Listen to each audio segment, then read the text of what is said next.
Welcome to the Plant-Centered and Thriving podcast. I'm your host, Ashley Kitchens. Welcome to the show, Plant-Centered listener. My name is Ashley, and I am your host today. A couple weekends ago at this point, NB and I went out to the Asheville area in North Carolina, and we went and enjoyed the fall colors in the Blue Ridge Mountains. And we also went, for the first time, this was my first time, we went apple picking. And that was something, if you have access to that in your area, of course, this was really about a 4-hour drive from us, but it was a lot of fun. It was really enjoyable to get outside and pick apples off of trees. Now, I will say we brought home a lot of apples. So I've been making a bunch of snacks with apples. We made an apple cake this past weekend, which was delicious. Again, that's an apple cake. It was like an apple spice cake. So if you have extra apples on hand, I would recommend trying out an apple spice cake if that speaks to you. I also plan on doing a steel cut oats in the Instant Pot with cut up apples and some cinnamon. So I'm looking forward to that because 'tis the season. It's getting cooler here, so it's kind of nice to do some of those like warm, cozy type foods. So something I would recommend today, so I'm recording this on Sunday. The podcast comes out for me tomorrow, Monday. Today I'm going to a corn maze. So just kind of trying to do some festive fall things, and it's been a lot of fun. I think the one thing that I don't think I'm going to do is carve a pumpkin because it's just so challenging and it gets really messy. So I'm going to leave my like regular pumpkin just outside on my stairs and let it be. Anyways, okay, so thank you so much for tuning in. If you are a returning listener, thank you for coming back. We appreciate you. And if this is your first episode, welcome. We are so glad to have you today. So today I have a very special guest with us, Leonora. She is a certified vegan nutritionist who moved to Tokyo after graduating from her university. And Leonora has not only successfully navigated the vegan food scene in Tokyo, which she shares so many tips and tricks for. It was fascinating just to hear how she's really done her homework so that she can navigate the vegan food scene in Tokyo and go out to eat and just enjoy a variety of different foods, but also honor the way that she wants to live, which is a vegan lifestyle. She also, like I said, teaches others how to do it, which was really cool. And she has some fun PDFs and downloadables that can help you if you happen to be going to Tokyo in the near future, some ways to navigate that food scene. So I'm really excited to have Leonora on the show with us today so that she can share her experiences with us, her knowledge about plant-based nutrition in Tokyo, and what she does to navigate that food scene and how that transition has been for her moving from Germany, because that's where she is originally from, and just what life was like growing up. She has a unique story there. And then again, moving to Tokyo, Japan, and figuring out how in the world she was going to eat vegan in a city that was very new and different to her. So I'm really excited for you to hear her story today. Thank you again for tuning in, and let's welcome Leonora to the show. I'm originally from Germany, as you might pick up on my accent. And so my family is a little bit unique. I grew up with my father and his wife and my mother and my grandparents. So I had basically 3 bases to go to. And my mother and my grandmother have been omnivore. So just normal German food, Sure. I would And say. This is your mom's mom too. Exactly. Okay. And my father's side, however, have been vegetarian. So even before I was born. So they have been basically the vegetarians in the 80s who are like, beans, fantastic. Right. We eat beans. And so I basically grew up with different ways of eating, but I never really thought about, that way's better, that way's worse, or anything. I just accepted the way it is. Was there any reason that your dad was vegetarian? Like, did he ever kind of explain that to you growing up? I think from what I understand is that they have been becoming vegetarian for ethical reasons back then. But a part of my father's side family, they had to be vegetarian because of the allergies, dairy allergy, I believe, of my aunt. So my father's younger sister. But I think my father, however, he kind of became more and more aware of the ethical side. So they actually became vegan before me. Wow, really? Yes. Oh, we're going to have to get into that later because I'm curious how Yes. that went when you became vegan. Exactly. Yeah. Mm. So, what was it like growing up? I mean, you kind of said like you didn't really notice like, oh, this diet was better than the other. I mean, what was it like maybe more specifically growing up in Germany and being vegetarian or living in a vegetarian household? I think German food is quite starchy and a lot of bread and very salty. And back then, there were not a lot of even vegetarian options. So you had to go to a very bio supermarket and buy these tofu sausages, which tasted like they did. I don't know if you remember the first time you had a tofu sausage. It's been a long It's time. like, yeah, so I think, where's the salt? Yeah. Like, interesting taste and texture.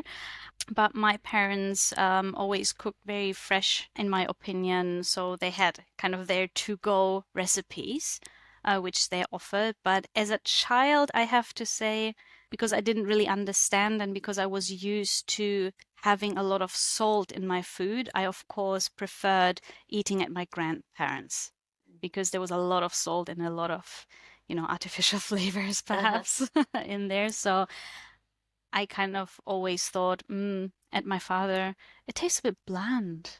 Yeah. So, how did things start to change? Because I know that you eventually went fully vegetarian yourself, right? Yes.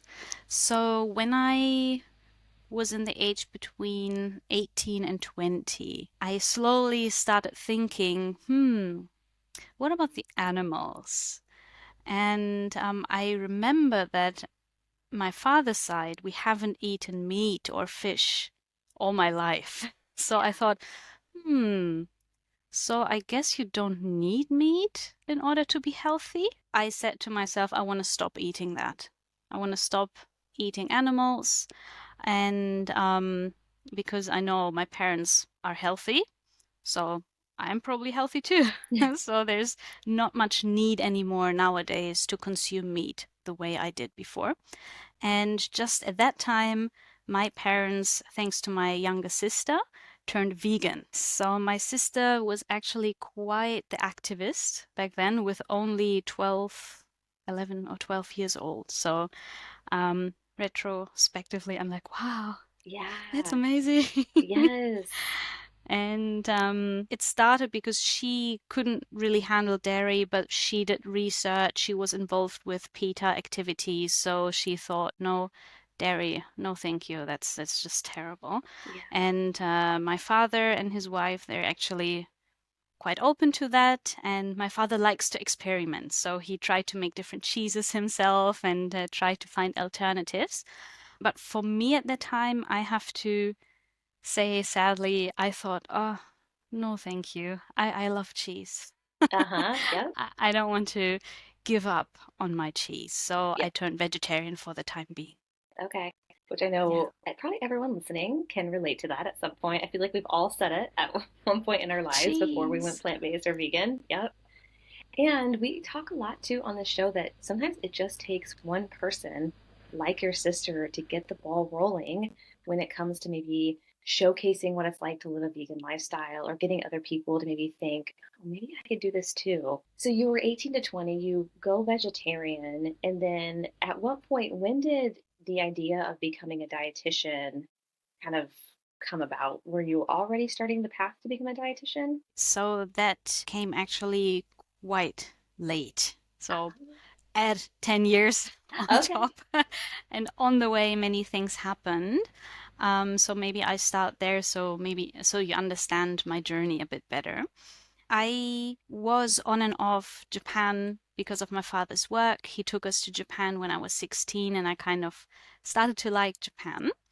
And when I was 20, I decided to study about Japan and ultimately move there when I was 24. I have tried to get by as a vegetarian in Japan, which is also quite difficult, to be honest. So even vegetarian is not as easy, but I was off meat for a couple of years and I really strongly believe like I don't want to eat it and I don't need it.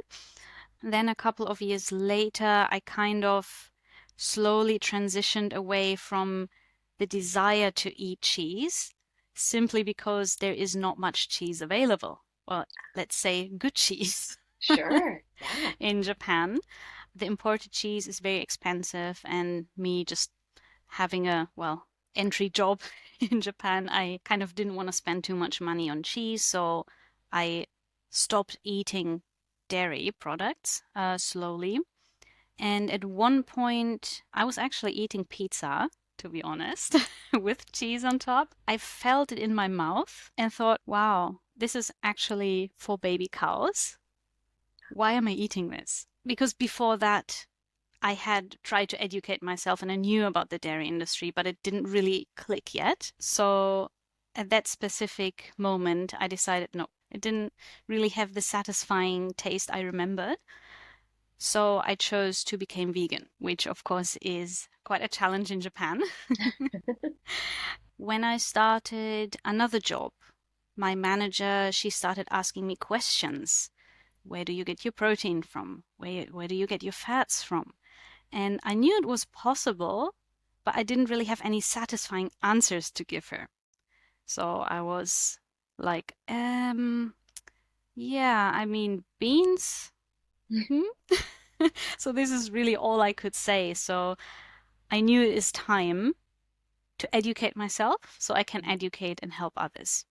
And this was the time when I decided to become, uh, well, nutritionist. And luckily, I found a German vegan university which allows studying from abroad. So I started to study and learn Wow. everything about nutrition I can. That's incredible. So I know I get actually that question quite a bit on social media. People who maybe think I was already vegan or plant-based and look became a dietitian, which I wasn't. I actually became a dietitian first and then became plant-based or vegan. But a common question is, are there any places that I can study that have a like vegan-centered nutrition education? And there are very few. So it's good to hear that, and this was 6 years ago, right? Yeah, I think I finished my certification first year of Corona in 2020. Ah, okay, okay, So okay. not not a whole 6 years yet, but Yep, soon. that's right. Because you were vegan for about six. You've been vegan for about 6 years. Exactly, yes. Okay, and I'm hoping that more of these types of certifications, places where you can study, will pop up. That would be amazing. Yeah, I did have to search a lot in the internet to find a place where I thought I'm happy to put my trust and my money because yeah. it's not cheap. People are very supportive, very smart, very intelligent, and very happy to help me if I have questions. So I recommend if Yeah. anyone is a German native speaker, definitely check out that place. It's called Ecodemy, so like Eco Demi, like academy. And were you able to get specializations from that place as well? Yes, so I have three certifications in total. One is the basic nutrition coach license, and then I have one which specializes in motherhood and children. Specifically, I think it's very important to be sure what you're doing when you're pregnant. And the other license I have is for athletes, so for people who are very sporty. It's more for kind of writing specific nutrient plans or when a person has maybe a marathon, like how do you actually have the best nutrition? Yeah. That's really, really fantastic. Well, and going back to what you said about the cheese, biting into that pizza and kind of making that connection, we've talked about this a little bit recently where you're not quite receptive to that information until just one day it clicks. Like you might be hearing it for years and years and years, and then all of a sudden a light bulb goes off and you're like, this all makes sense. And then it makes it so much easier to go plant based, to go vegan, to maybe not eat dairy anymore, or to realize that, you know what, this really isn't all it's cracked up to be. It's not really that big of a deal. I don't really need this in my life. I actually put something out on social media recently that part of it said, like, I can't live without cheese, saying that basically you can live without cheese. And there were a lot of people that said, I can't live without cheese. And I feel like all of us said it at one point, and a lot of people who say that, I feel like, I'm like, eventually you're going to realize that you can live without it. It's really not that big of a deal. I try to go back to Germany once at least every year to see my family, and of course to check out the vegan options we Yes. have. And I do see a growth in lots of cheeses and all these great alternatives you can have instead of meat. In Japan, it is a bit slower. There are a couple of cheese brands, and I'm very thankful they are accessible. I'm probably very simple because I'm very grateful and I just eat it and I like it. Yeah. And in Germany, of course, there's so much to choose from. So of course you become more picky Yeah. in Yeah. that sense. So, but Japan, I would say, is a little bit behind, but especially because veganism or the plant-based lifestyle is not really seen as an ethical movement. It's more about a diet. Mm, So many actual plant-based labeled products still contain dairy or egg whites or any kind of meat extract. So it is very confusing here. how do you navigate that? Are you really judicious about like looking at the ingredient label? How are you able to kind of make sure that you're still following what you want to follow when it comes to the food that you're putting into your body? Good question. So specifically processed products, I do check the label very carefully. And there are a couple of words which I know are this is animal based. I actually made an animal ingredient dictionary for English and Japanese, which you can find on my Instagram account. However, even if the product ingredient list itself doesn't say anything about animal ingredients, you never know about second and third party ingredients. So, sugar, for example. Sugar is still widely processed with bone char in Japan, unfortunately. Other than that, some stabilizers can contain or come from animal derived products. So it is quite tough, to be honest. I do personally draw the line for me with first ingredients because otherwise it is very, very hard. Yes. And I think Yeah. that's a great superpower to have to be able to look at a nutrition label and kind of just weed out really quickly, okay, what ingredients, fit with my lifestyle and what don't. What is it like then eating in Japan and Tokyo specifically? Because that's where you live, right? I still have a full-time job in an office. So I do, of course, travel around Tokyo, not only to my office, but I also have to go try to get takeout foods or eat in some restaurants with some clients. Luckily, there are a lot of vegan-friendly restaurants in Tokyo lately, Okay. either fully vegan or they have an option. But I also found a way to veganize, as I say, in certain places. For example, some restaurant chains which are available all over Japan. I found out that a couple of their side dishes, for example, are vegan friendly, and you can basically have a DIY menu with those. So I usually check whenever I know I have to go to a certain area. I do check what is around, how can I eat, where can I eat. Yeah. So it does require planning, and I do recommend everyone to actually plan when you come to Japan. Do you have any, if someone's thinking about visiting, or maybe we have some listeners in Tokyo, are there any favorite restaurants that you have that are vegan friendly? Yes. Yes. One of my favorite places is called Izakaya Masaka. And izakaya is basically like a Japanese bar, right? Where people go after work, have a drink. And there is a bar in Shibuya which specializes in vegan things which are usually served in a normal izakaya. It's a very interesting experience Yeah. to try traditional izakaya food. It's very oily, but it's worth it. Yeah. It sounds really delicious. I am working on a Google Maps list. So if you come to Japan, there are over 942, I think, vegan friendly places in this list already. So you can just have a look on Google Maps. And I worked on a vegan restaurant card. If you cannot speak Japanese and it's very difficult to communicate to the staff. In a non-vegan restaurant, you can show this card which explains what you don't eat as a vegan and what you eat as a vegan. So some places can accommodate, but not all of them. So this is not a free pass. It is just to help with the communication. Yeah. So maybe it sounds like the best thing to do would be make sure you go to probably a vegan friendly restaurant and then show them that card. That way they can accommodate your preferences. Yes. Yeah. So going to vegan restaurants, of course, is always the safest. If you go to another place with vegan options, which are clearly marked, then this is also good. But if you go to a place where you don't know what they offer, then of course it might be a little bit difficult. But hopefully with all the things I'm working on, I can support some people who come to Japan. Is that a card that people can get from your Instagram or website as well? Yes, so I do have a shop. It's called Itadaki Healthy Shop, and you can download the PDFs for free. Well, okay, we'll include that link in the show notes. That way people can do that really easily. Thank you. Wonderful. So I'm curious first, kind of what your like grocery shopping, like when you cook food, what are some common things that you eat in Japan?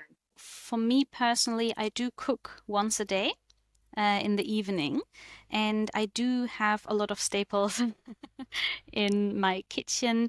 Well, I mainly buy pasta, but the whole grain pasta, whole grain rice, different kinds of Japanese noodles, for example, somen or soba noodles. I do buy a lot of dried tofu, which you can then put into any kind of sauce or soup. I do also have a big staple of different beans and lentils. Frozen vegetables I have as well, just in case, if we run out of fresh vegetables. But I do cook a lot of fresh vegetables, so this is the main part of the menu usually. And I try to rotate with kind of Western style food like pasta and more Japanese style food, any kind of Japanese curry, for example, with rice. And then if I'm motivated enough, maybe I make a pizza or something like this. My husband and I, we basically have the agreement everyone eats during the day what the person wants to eat. And then in the evening, we sit together and just enjoy some good dinner. Now, is he also vegan? Good question. Actually, yes. Oh, So we met when I was in a transition phase and he was omnivore. And he truly believed that you have to eat meat in order to be healthy. And after a while, of course, after trying my lovely food, he said, I mean, I improved, of course, with my cooking over the years, but it was good enough for him. So he slowly started to realize that, oh, even with no meat or dairy, you can actually feel full and satisfied afterwards. And after 2 years of dating, he started to look into the animal industry and kind of realized what is going on. So he decided for himself he doesn't want to support that anymore. And step by step, so not overnight, but step by step, he started leaving off certain animals from his plate. And now he is vegan as well, which of course makes me very happy. But I think it's also a good example of it has to happen from you, from yourself. You can't force this on someone. It has to happen from the inside. It has to click. yes, definitely. Yeah. Well, that's wonderful. That definitely makes eating a lot easier, especially when you're getting together in the evenings and sitting down together.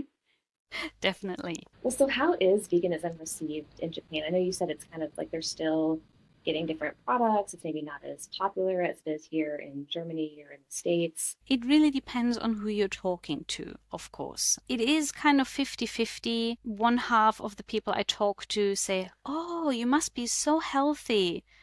And the other half is like, "Oh, but where do you get this and that from?" So it's kind of, I'm not really sure how it's perceived because people either say, "Oh, you must be so healthy," or "Are you lacking anything?" So it's an interesting mix, definitely. I think the core of veganism, the ethical side, is not really well known, and it is usually put together with religion. So they ask me if I cannot eat meat because of religion. So I reply, no, I chose not to eat meat. And then I try to explain it to them. People are receptive. They listen and they say, ah, I see. But I'm not sure how they perceive it and what happens inside them, because the Japanese culture is more about not trying to argue, just keep everything as a level and just say, ah, yes, I understand. So on the inside, they may not be understanding, but you, at the very least, were able to explain it, and they can kind of take that as they will. Yeah, I think the majority don't know about veganism, but I'm very glad to see that sometimes in the television they do show how to cook soy meat, for example. And then the tasting sessions are always very fun to watch, like, that's so tasty, with their reactions. I can't believe it's not meat. So that is definitely a step forward, but it is still branded as a diet. I want to lose weight. I want to live healthier, which of course is a good chunk of it as well. Yeah. You can be healthier, you can thrive on a plant-based diet, but it is not fully understood, in my opinion, by most of the people. I have met with some vegans and Japanese nationals who actually also do outreaching and activities like this. So they're, of course, a step ahead of me because they can speak Japanese better than me. And they can explain about the ethical aspect. But I'm trying to come a bit from the plant-based healthy aspect because I feel this is more important to people here. There is a dedicated vegan Tokyo group. There's actually also a group in Osaka and Kyoto, I believe. So every major city maybe has some vegan groups, and there are also vegan meetup events. If I have time, of course, I'm going to meet some people, which is always very nice, especially because they do have the meetups in vegan places, vegan restaurants, so I get to try new food Yeah. and don't have to cook. Well, it sounds like you've been able to navigate the vegan scene in Tokyo, and I appreciate some of those restaurant recommendations and just kind of your tips and tricks for living a vegan lifestyle in Tokyo. I do understand how lost you can feel when you're in a country you can't even really articulate what you want to say. I learned most of the things while living in Japan, and I didn't really have a choice because I wanted to live in Japan, so I had to deal with it, which of course ultimately helped me to navigate my way around. But that's why I know the struggles, specifically with the language. And I often had the situation back then, even when I said no meat, the restaurant staff wanted to be nice to me and gave me fish instead. It's like, thank you, that's very kind of you, but I also don't eat fish. So there is a gap definitely, and I am trying to close that gap little by little. You have to just think about Japan's history. It has been a closed off island for many, many, many years and recently opened only 100 years ago. So it is still quite an island mentality, if I might say so. Many people, not everyone, of course. So I think it is easy to say, that's how people overseas do. It is what it is. So that's why I'm trying to always communicate so that they understand the reason. But I think since it is not really popular to be vegan here in Japan, it is still a little bit difficult. Yeah, so that's why I'm always happy when I'm out with a Japanese friend to show it's not only the foreigners Yep, yep, there you go. who do weird things. We all have a little bit of weirdness in us. Yes, and Yeah, weirdness is completely fine and totally. fun. Yep, yep. Couldn't agree more. Well, I appreciate you coming on the show and sharing your tips and tricks. I just appreciate the information you gave us and the additional resources that you have on your website. If people do want to connect with you, where is the best place for them to do that? Thank you so much. The best place is Instagram. I try to regularly post. I try to post helpful things there, like restaurant recommendations, or as I said earlier, animal ingredient dictionaries and things like this. If you want to contact me via direct message, you can do that. So if you don't hear back from me, you can also send me an email, info@itadakihealthy.com. I will definitely respond there. And I'm also open for one-on-one coachings if someone lives in Japan or is in Japan for longer and needs help in navigating around, or has other things like maybe losing weight a little bit or just becoming healthier, thriving on a vegan lifestyle, or even being pregnant and still wanting to continue the vegan lifestyle. I'm open for this as well. And we'll include Thank you. all of those links in the show notes so you can find that very, very easily. I really appreciate you coming on the show. Again, thank you so much for your information, and for you listening, thank you so much for tuning in today. We appreciate you, and I hope you all have a good rest of your day. Thank you for having me, Ashley. Until next time, keep thriving.